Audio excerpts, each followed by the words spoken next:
Bom dia, irmãs e irmãos, como vocês estão?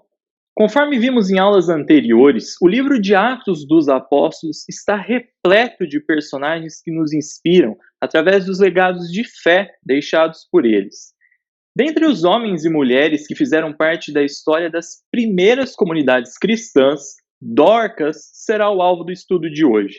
Mas afinal, o que a história dessa discípula tem a ensinar para nós, homens e mulheres deste século? Senhor, obrigada pela oportunidade de estar aqui aprendendo contigo nessa oração. Encha nossos corações de seu amor e faça que estejamos sempre contigo. Jesus, que sejamos como crianças e aprendermos com o Pai a ter mais compaixão, amor e carinho pelo próximo. Cubra de seu amor e nos guie pelos caminhos verdadeiros. Fique com a gente sempre, Senhor Jesus. Amém. Irmãos e irmãs, o título da aula de hoje é Dorcas, Construindo Relações Saudáveis, e nós estudaremos a lição 16 da revista Em Marcha. As leituras bíblicas de hoje são duas, e a primeira leitura de Atos, capítulo 9, dos versos 32 a 35, será feita pela nossa irmã Vera Lúcia, e a segunda leitura bíblica, ainda no capítulo 9 de Atos, mas agora dos versos 36 a 43, será feita pelo nosso irmão José Manuel Colombari. Assim, pois, as igrejas em toda a Judéia e Galiléia e Samaria tinham paz, e eram edificadas e se multiplicavam, andando no temor do Senhor e consolação do Espírito Santo. E aconteceu que, passando Pedro por toda parte, veio também aos santos que habitavam em Lida. E achou ali certo homem chamado Enéas, jazendo numa cama havia 8 anos, o qual era paralítico. E disse-lhe Pedro: Enéas, Jesus Cristo te dá saúde. Levanta-te e faz a tua cama. E logo se levantou. E viram-no todos os que habitavam em Lida e Sarona, os quais se converteram ao Senhor. Amém. A ressurreição de Dorcas. Havia em Jope uma discípula por nome Tabita, nome este que, traduzido, quer dizer Dorcas. Era ela notável pelas boas obras e esmolas que fazia. Ora, aconteceu naqueles dias que ela adoeceu e veio a morrer. E, depois de a lavarem, puseram-na no cenáculo. Como Lida era perto de Jope, ouvindo os discípulos que Pedro estava ali, enviaram-lhe 2 homens que lhe pedissem: não demores em vir ter conosco. Pedro atendeu e foi com eles. Tendo chegado, conduziram-no para o cenáculo, e todas as viúvas o cercaram, chorando e mostrando-lhe túnicas e vestidos que Dorcas fizera enquanto estava com elas. Mas Pedro, tendo feito sair a todos, pondo-se de joelhos, orou, e, voltando-se para o corpo, disse: Tabita, levanta-te. Ela abriu os olhos e, vendo a Pedro, sentou-se. Ele, dando-lhe a mão, levantou-a e, chamando os santos, especialmente as viúvas, apresentou-a viva. Isso se tornou conhecido por toda Jope, e muitos creram no Senhor.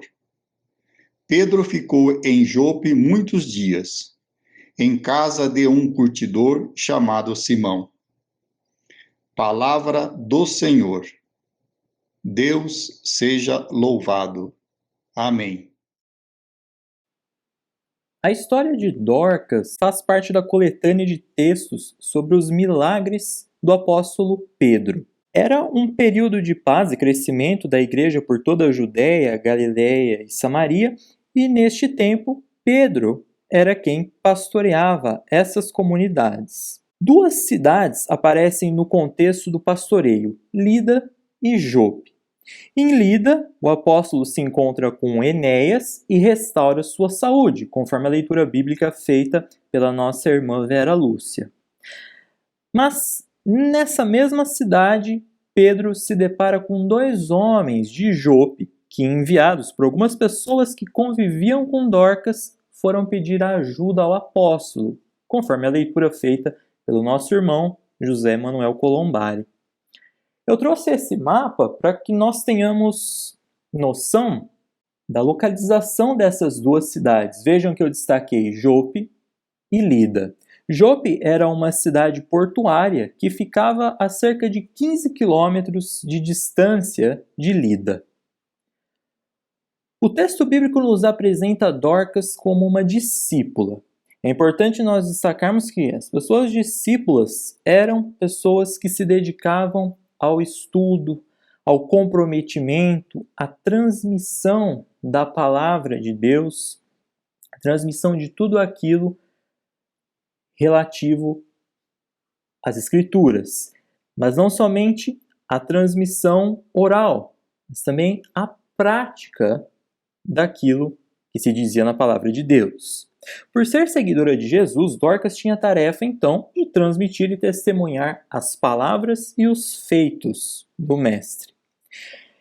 Ela era notável por suas boas obras. No texto bíblico, nós ouvimos essa expressão, boas obras. E essa expressão pode abarcar vários significados. Dorcas poderia fazer visitas às pessoas acamadas, às pessoas que estavam enfermas, poderia fornecer hospedagem para os forasteiros, poderia participar em enterros, podia oferecer consolo, podia fazer doação de comida. Ao que parece, Dorcas tinha um trabalho muito especial também entre as viúvas daquele período. Vale relembrar que na sociedade da época as viúvas estavam em uma situação muito delicada. Basta nós nos recordarmos da lição 12, em que tratamos dos diáconos da igreja primitiva. Relembrem a situação bastante delicada vivida pelas viúvas daquela época. E a igreja primitiva, no início do cristianismo, também se preocupava em oferecer assistência às viúvas. Por ser uma pessoa tão especial na comunidade, a morte de Dorcas foi sentida por muita gente. Seu corpo já havia sido lavado e preparado para o velório, de acordo com os costumes daquela época, mas as pessoas, ouvindo falar de Pedro e o que ele tinha feito com Enéas na cidade de Lida, recorreram a ele, que atendeu prontamente e foi até Jope. Ao chegar, as viúvas o recepcionaram mostrando as vestes que haviam sido produzidas por Dorcas como parte da obra que ela fazia entre essas viúvas. E o procedimento de Pedro nos chama a atenção. O apóstolo, ao ressuscitar Dorcas, se assemelha ao procedimento de Jesus, Elias e Eliseu, que ocorreram em situações bastante semelhantes. Ao explicitar a maneira como praticou, acaba por legitimar sua prática em Jesus Cristo e também na tradição dos profetas. Vejam que o apóstolo Pedro pede que todas as pessoas se retirem daquele espaço. Notem que ele busca fugir do espetáculo ao retirar as pessoas. Ele se volta para o corpo de Dorcas e ordena que ela se levante. Ela então abre os olhos e se senta. Pedro a toma pela mão e a apresenta àquelas pessoas que inicialmente sofriam com a perda de uma pessoa tão querida na comunidade. O milagre então se torna conhecido em toda a cidade E esse fato leva muitas pessoas a crerem no Senhor. E também leva Pedro a permanecer ali, na cidade de Jope, por mais tempo. Uma palavra-chave que nós podemos mencionar na aula de hoje e que influenciou diretamente no contexto da ressurreição de Dorcas foram as relações. Relações saudáveis e cuidadosas têm o poder de restaurar a vida e a alegria das pessoas. Ilude-se quem pensa que pode viver sem ajuda e também engana-se quem pensa que não tem em si nada que possa ajudar, nada que possa oferecer a outra pessoa. Se a vida de Dorcas foi fundamental na vida das pessoas que rodeavam essa mulher, especialmente na vida das viúvas, como nós já mencionamos, a comunidade também foi determinante na vida de Dorcas.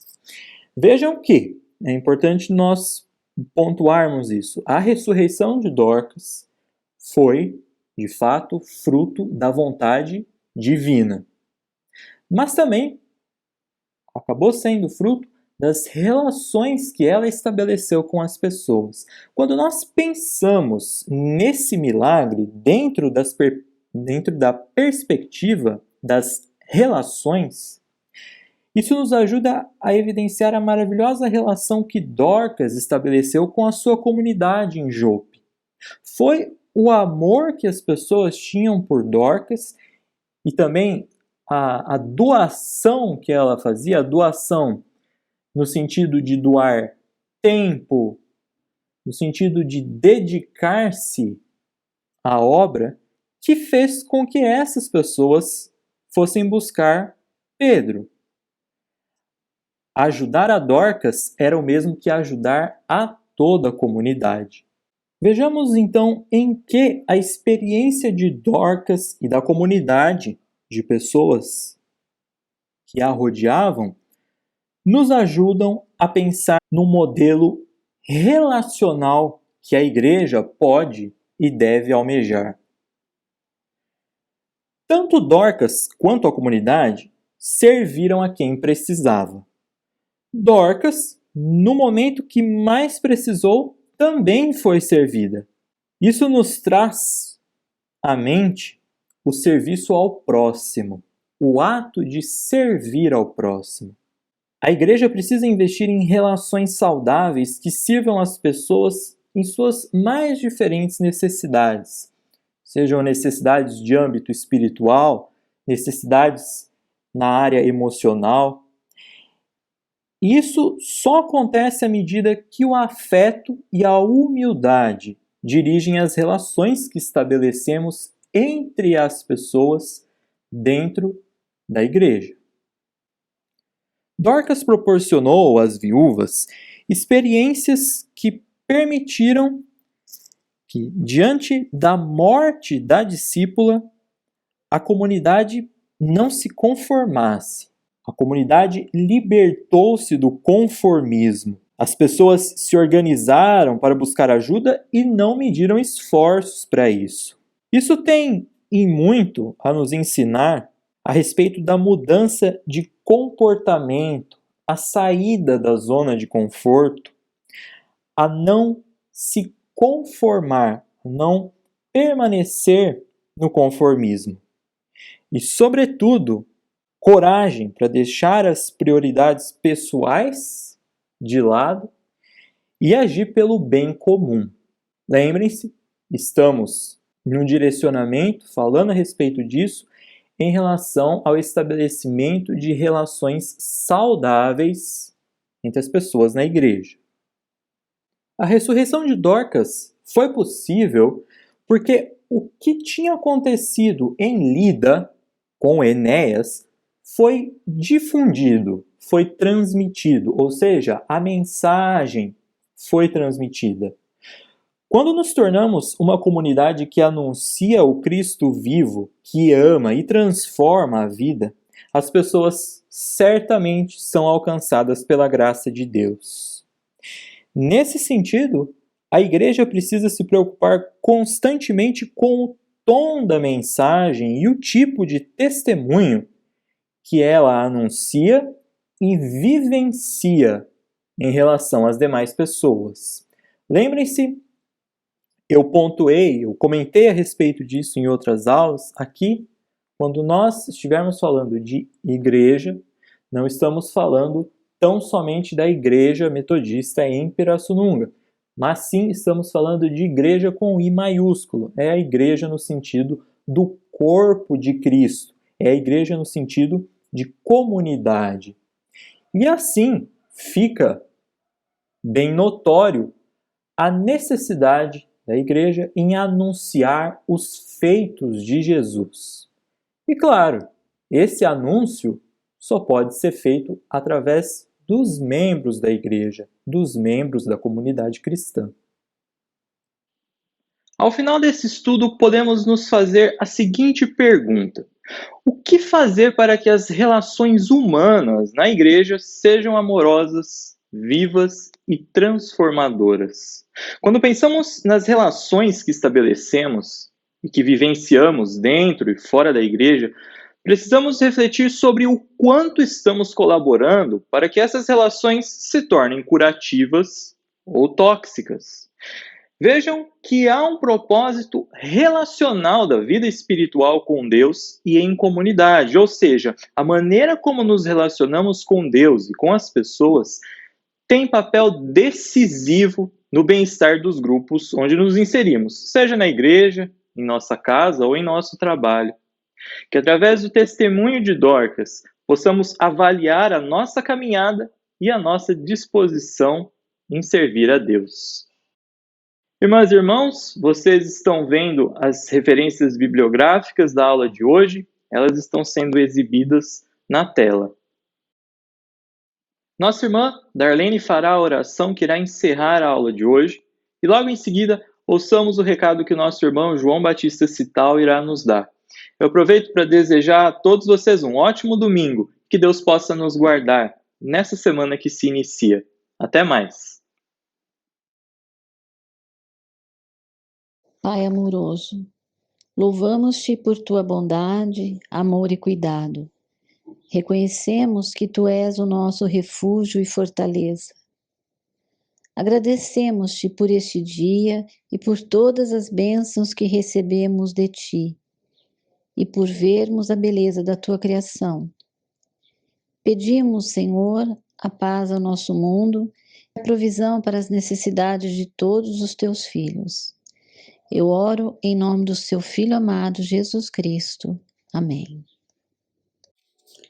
Bom dia, irmãos, tudo bem? Que o Senhor os abençoe, os guarde, os proteja e que a graça infinita esteja em vossos corações.